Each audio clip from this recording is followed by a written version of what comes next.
पर इंद्रिय ज्ञान में रहने के कारण हमने अपने अमूर्त स्वरूप जो सुख रूप है उसका संवेदन नहीं कर पाए।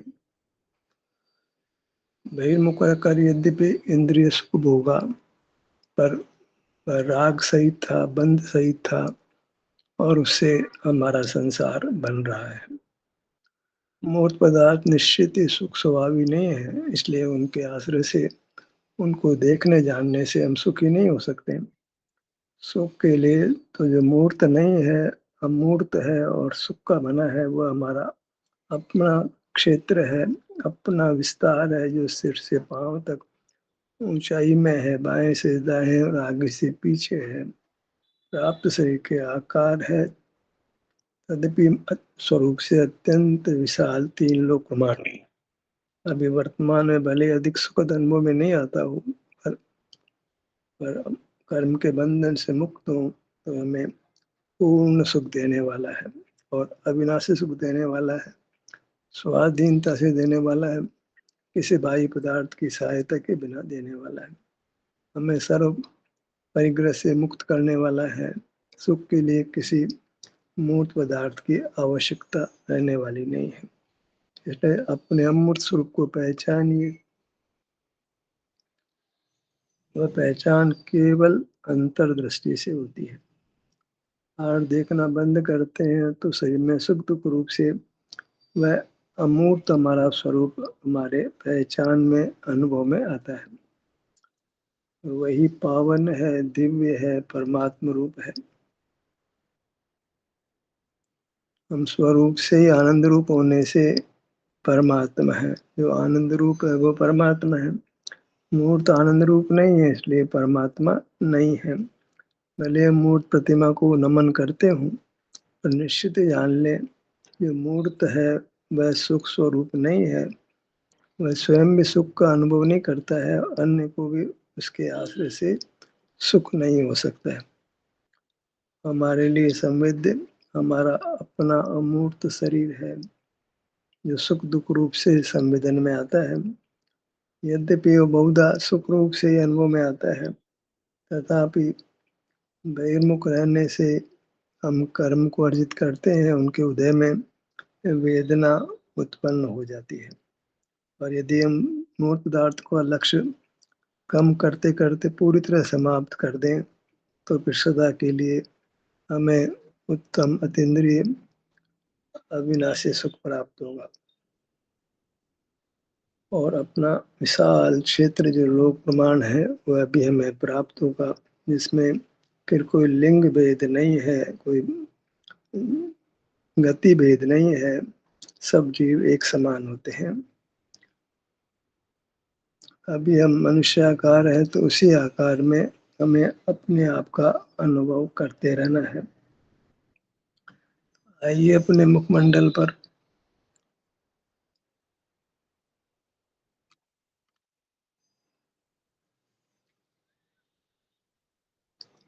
अपना मुखमंडल अमूर्त है और वह अन्य जीवों का भी रूप अमूर्त है, लेकिन वो हमारे ग्रहण करने में नहीं आता है। इसलिए अमूर्तता के रूप में केवल हमको अपना स्वरूप ही प्राप्त होता है। उद्गल मूर्त नहीं, अन्य जीव अमूर्त है, उनका ग्रहण नहीं होता है। तो अमूर्त के नाम से केवल हमको हमारा आभ्यंतर अमूर्त शरीर जो सुख का बना हुआ है उसका संवेदन होता है, और वह संवेदन मुक्ति का कारण बनता है, सुख का कारण बनता है, दुखों से मुक्त होते हैं। सिर से लेकर ठुड्डी तक हमारा अमूर्त चेहरा, रंग रूप देखने की हमको आदत पड़ गई है। उस आदत से भी हमें अपने आप को मुक्त करना है, क्योंकि जहाँ रंग है, स्पर्श रसगंध है, शब्द है, वहाँ सुख किंचित भी नहीं है। जहाँ ये सब नहीं है, वहाँ केवल सुख ही सुख है। सिर का भाग अपने सिर के क्षेत्र को लक्ष्य में लीजिए, तो अनुभव में लीजिए।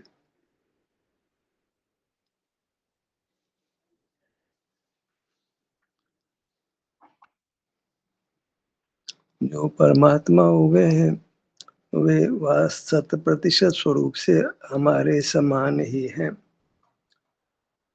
केवल इतना कि उन्होंने अपने आप को मूर्त के ज्ञान से मुक्त कर लिया है और अमूर्त ज्ञान से अपने आप को मुक्त करने का प्रयत्न कर रहे हैं। मूर्त के ज्ञान से मुक्त करना, वही अपने आप को दुःख से मुक्त करना है, क्योंकि जितना भी दुःख उत्पन्न होता है, वह मूर्त के ज्ञान से होता है और अमूर्त का ज्ञान नहीं होता है, हमारा अमूर्त शरीर सुख-दुःख रूप से संवेदन में, अनुभव में आता है। ललाट का भाग, ललाट का क्षेत्र,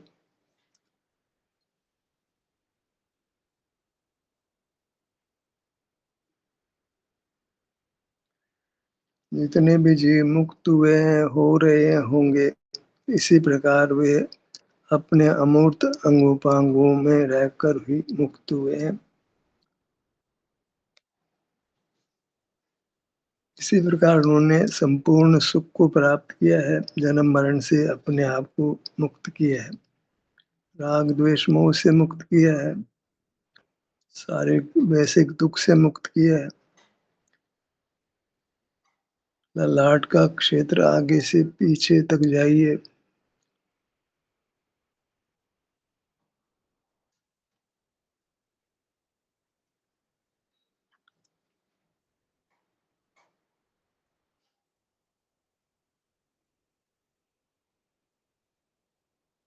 ये ये काम ही हमको अनंत काल के लिए दुःख से मुक्त करेगा और अनंत सुख देगा।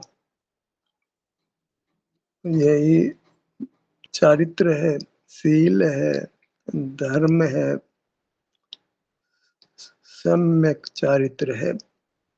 इसी से हम चरित्रवान होते हैं और सुख को प्राप्त करते हैं।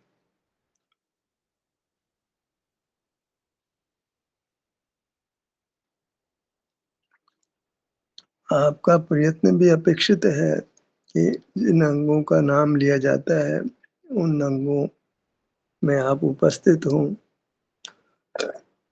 भ्रूमध्य,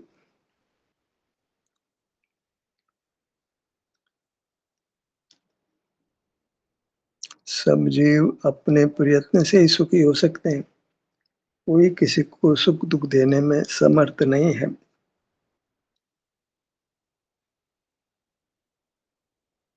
हम ही अपने अमूर्त स्वरूप से युक्त होकर सुखी होते हैं और मूर्त पदार्थों को लक्ष्य में लेकर दुखी होते हैं। बाएँ नेत्र के क्षेत्र को लक्ष्य में लीजिए। हर भाग में हमको शारीरिक सुख-दुःख अनुभव में आता है और वह अनुभव ही मोक्ष का कारण बनेगा, पूर्ण सुख का कारण बनेगा, दुःखों से हमको मुक्त करेगा। शारीरिक सुख का अनुभव भी हमको दुःखों से मुक्त करता है और शारीरिक दुःख का अनुभव भी हमको दुःखों से मुक्त करता है। दायाँ नेत्र,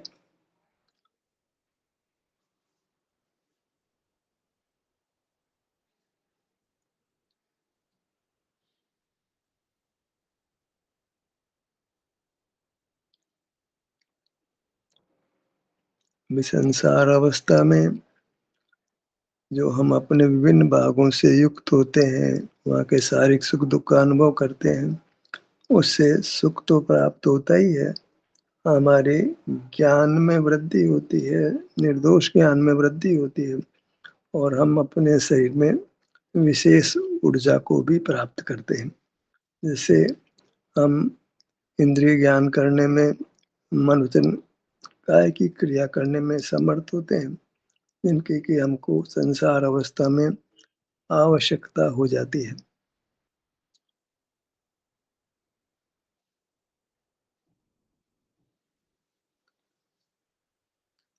बाएँ कान के क्षेत्र को अनुभव में लीजिए।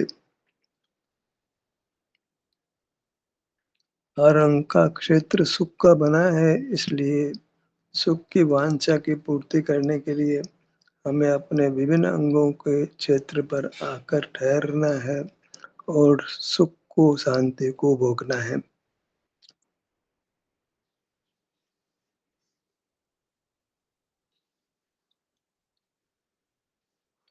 दायाँ कान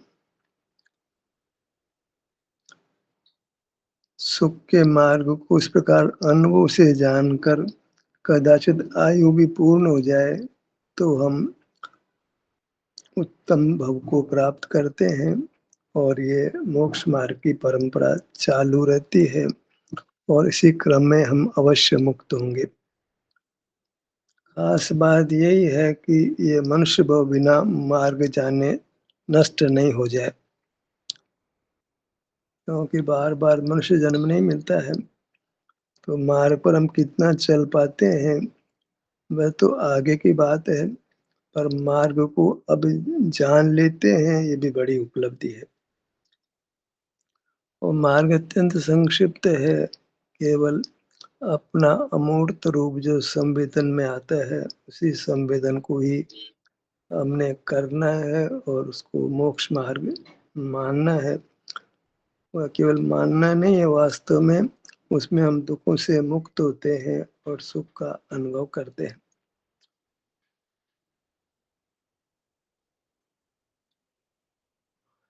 दायाँ कान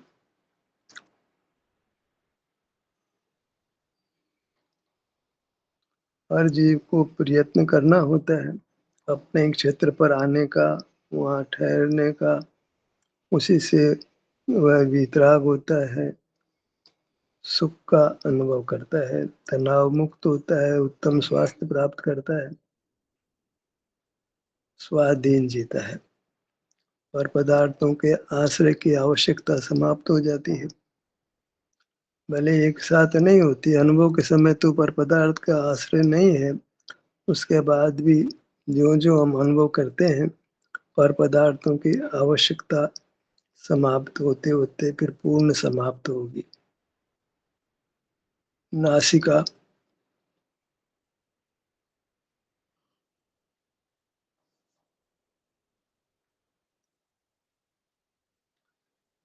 नासिका का क्षेत्र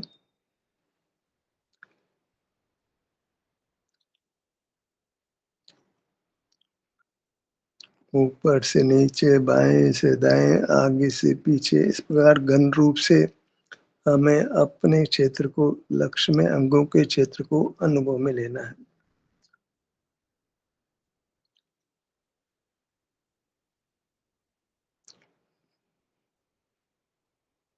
जैसे मूर्त पदार्थों की आकृति देखते हैं, ऐसे हमको आकृति देखने पर वजन नहीं देना है। हमें वजन देना है वहाँ जो हमको शारीरिक सुख-दुःख का अनुभव होता है, उससे ही हमको संतोष प्राप्त करना है।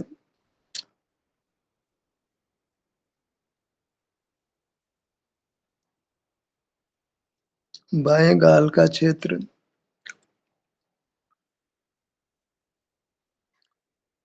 दाएँ गाल का क्षेत्र,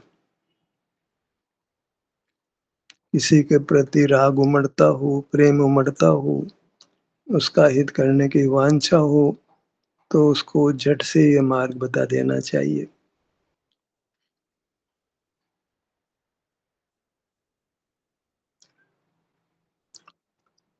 दोनों होठ,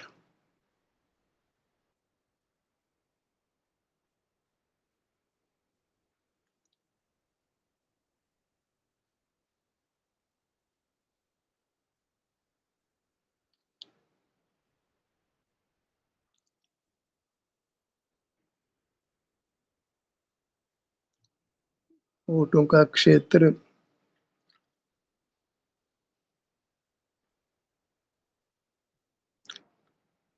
हम किसी को मार्ग बताना चाहें, लेकिन यदि वो हमको आदर की दृष्टि से नहीं देखता है, तो फिर न तो हमसे मार्ग जानना चाहता है, न मार्ग बताए जाने पर उस मार्ग को सुनना चाहता है, न उस पर आचरण करना चाहता है। तो यह उसकी अपनी स्वाधीनता है कि वो हमको आदर की दृष्टि से देखे हमसे मार्ग शांतिपूर्वक सुने और उस पर आचरण करें।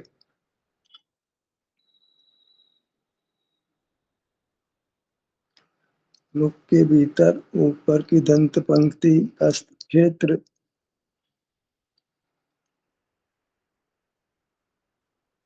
नीचे की दंत पंक्ति का क्षेत्र,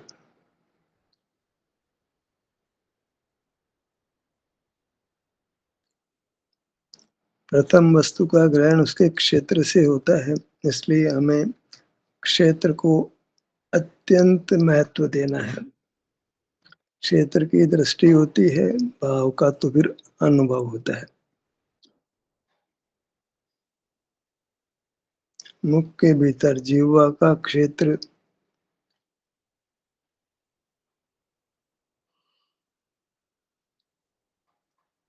क्षेत्र से लंबाई, चौड़ाई, गहराई तीनों को ग्रहण करना है। चूंकि हम स्वरूप से घन हैं, हमारी अपनी लंबाई, चौड़ाई, गहराई है। तालु का भाग,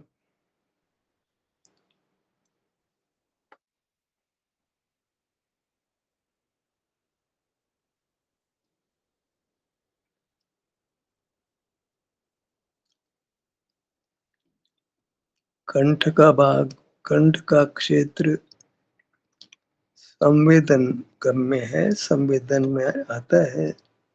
सुख दुख रूप से, उसी रूप से हमें अपने विभिन्न अंगों के क्षेत्र को लक्ष्य में लेना है। ठुड्डी से सिर तक, बाएं कान से दाएं कान तक, और नासिका से पीछे तक, पूरा मुखमंडल का क्षेत्र सुख दुख रूप से हमको अनुभव में आता हुआ, हमको कर्मों के बंधन से मुक्त करता है, दुखों से मुक्त करता है और सुख का अनुभव कराता है। कदाचित वेदना भी हो तो वह कर्म फल देकर हमको मुक्त कर देता है। बद्ध पाप प्रकृतियां भी पुण्य में बदलती हैं। इस प्रकार अनेक प्रकार से हमको लाभ भी मिलता है। दुख की हानि, सुख का लाभ। गर्दन के क्षेत्र को अनुभव में लीजिए।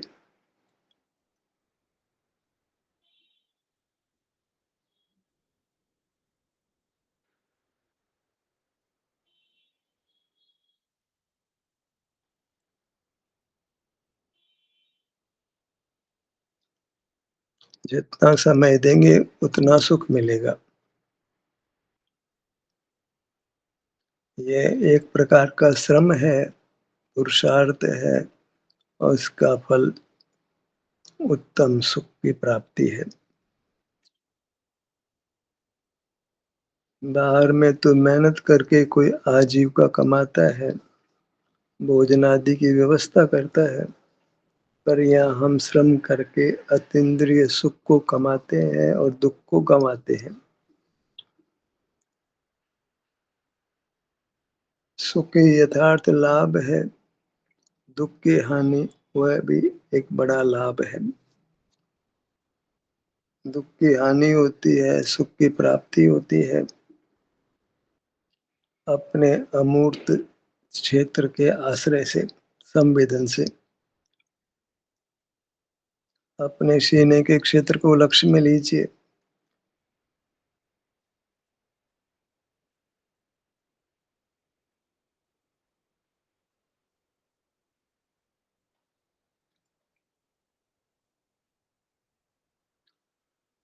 धड़ का भाग बड़ा है, इसकी ऊंचाई बड़ी, इसकी चौड़ाई बड़ी, इसकी गहराई भी अधिक। यहाँ अनेक अंग सक्रिय रहते हैं, उद्गल अंग सक्रिय रहते हैं, जिससे हमारा मूर्त शरीर स्वस्थ रहता है और हम दुख का अनुभव नहीं करते हैं। तो वे अमूर्त अंग-उपांग अपना काम सुचारू रूप से करें, उसमें हमारी संवेदन हमारा संवेदन उसमें निमित्त बनता है। हम हमारा संवेदन करते हैं, उसके निमित्त से वहीं रहे मूर्त अंग-उपांग स्वतः स्वस्थ हो जाते हैं। ऐसा एक निमित्त नैमित्तिक संबंध हमारे संवेदन में और मूर्त पदार्थों के स्वस्थ रहने में बनता है। मूर्त अंगों के स्वस्थ रहने में एक प्रकार का निमित्त नैमित्तिक संबंध बन जाता है।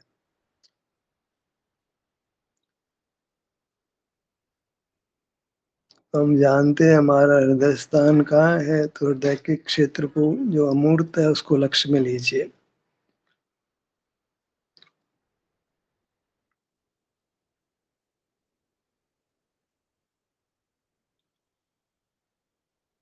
अपनों को इस क्षेत्र को भी हम जानते हैं, उसके स्थान को जानते हैं, तो उस स्थान पर आकर अपने अमूर्त क्षेत्र को शारीरिक सुख-दुःख रूप से अनुभव में लीजिए।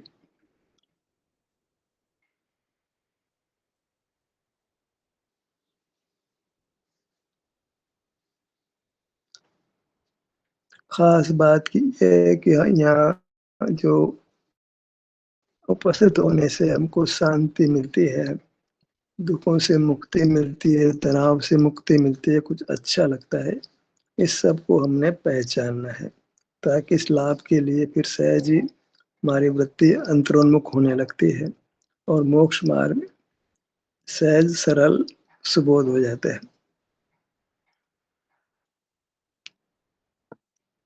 पेट के क्षेत्र को लक्ष्य में लीजिए।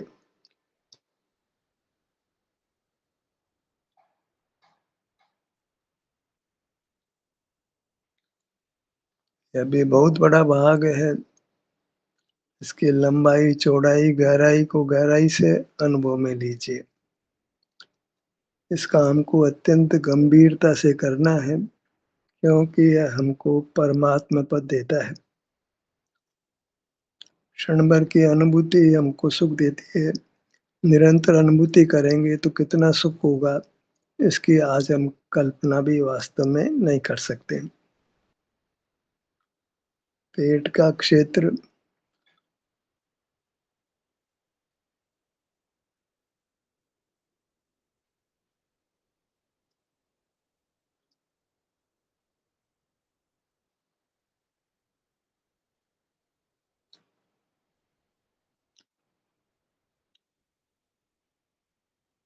धड़ का भाग आगे से पीछे तक मध्य भाग, मध्य क्षेत्र उसको संवेदन में लेने का प्रयत्न करिए।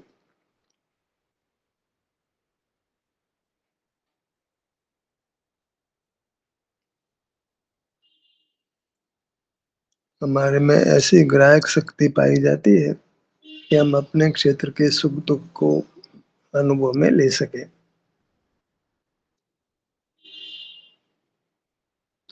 पीठ का भाग, पीठ का क्षेत्र गर्दन से नीचे कमर तक अपना पीठ का क्षेत्र हमें शांति और सुख देता है। बस लक्ष्य यहाँ पर लाना है। बाएँ कंधे का क्षेत्र,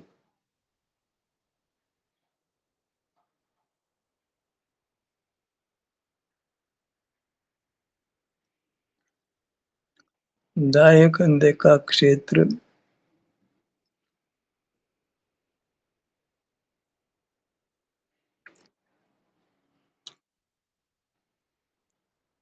बालक साल 2 साल का होता है तभी हम उसको उसके अंगों से परिचित करा देते हैं और वह आँख बंद करके भी अनुभव के आश्रय से अपने अंगों का स्थान बता देता है। माने छोटे बालक को भी उसके अमूर्त अंग-उपांग अनुभव में आते हैं और वह इस अनुभव के मार्ग पर चल सकता है।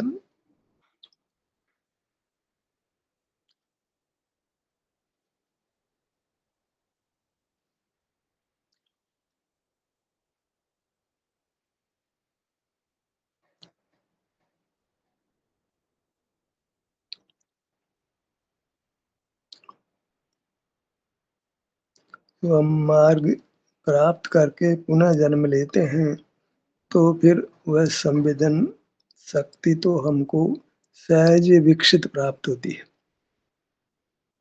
वह फिर हमारे लिए नूतन नहीं रह जाती है, किसी उपदेश की अपेक्षा भी नहीं रखती है। अभ्यास से सहज ही हमारी वृत्ति अंतरोन्मुख होने लगती है। गर्भ अवस्था में जीव अपना संवेदन करने लगता है।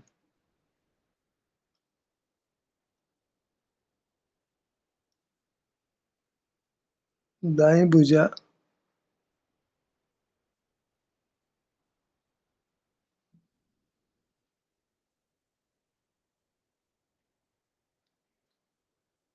दाएं भुजा का क्षेत्र अंगुलियों के अग्रभाग से कंधे तक का क्षेत्र अनेक अंग-उपांगों सहित है।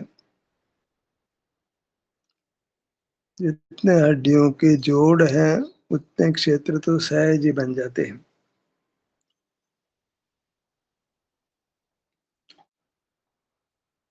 बाईं भुजा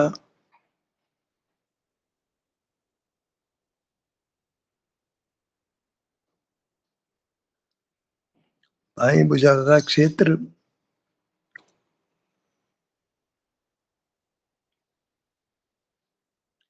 अंगुलियों के अग्रभाग से कंधे तक, यहाँ भी हमको लंबाई, चौड़ाई, गहराई सब महसूस करना है। हमारी पूरी मूर्त हमारे भोग में है। जब सुख इतना विशाल है, तो वह हमको अनुभव में आना चाहिए। हमारी संपत्ति सुख है, वो हमें मिलनी चाहिए। वह सुख क्षेत्र से भी महान है। दाएं पैर का क्षेत्र, ये सब हमारे अनुभव का क्षेत्र है, सुख के अनुभव का क्षेत्र है। इसलिए अत्यंत महत्वपूर्ण है, कहो तो यही महत्वपूर्ण है। अन्य का वास्तव में हमारे लिए कुछ भी महत्व नहीं है, क्योंकि वे हमारे सुख के अनुभव के क्षेत्र नहीं है। दाई पगतली का क्षेत्र पांचों अंगुलियों का क्षेत्र।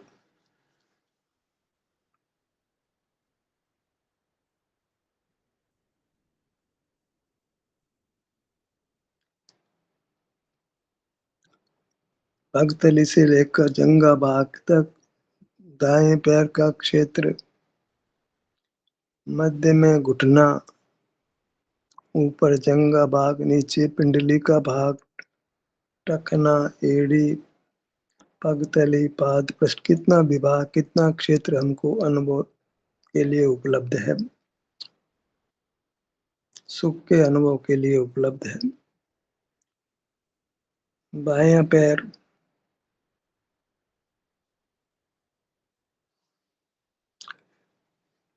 इस काम में कोई जाति पाति, लिंग, बाल्य अवस्था, युवा अवस्था, वृद्धावस्था का कोई अंतर नहीं पड़ता है। मोक्ष मार्ग सभी जीवों को उपलब्ध है। जो मार्ग पर चले उसको सुख मिल जाता है। बाई पगतली का क्षेत्र, पांचों उंगलियों का क्षेत्र, उंगलियों से जंघा भाग तक बायां पैर। इस प्रकार हमने अमूर्त सुख स्वरूप को लक्ष्य में लेने का प्रयत्न किया। सभी मोक्ष मार्गी इसी प्रकार मोक्ष मार्ग पर चलते हैं और मोक्ष प्राप्त करते हैं। आपकी सहभागिता के लिए धन्यवाद।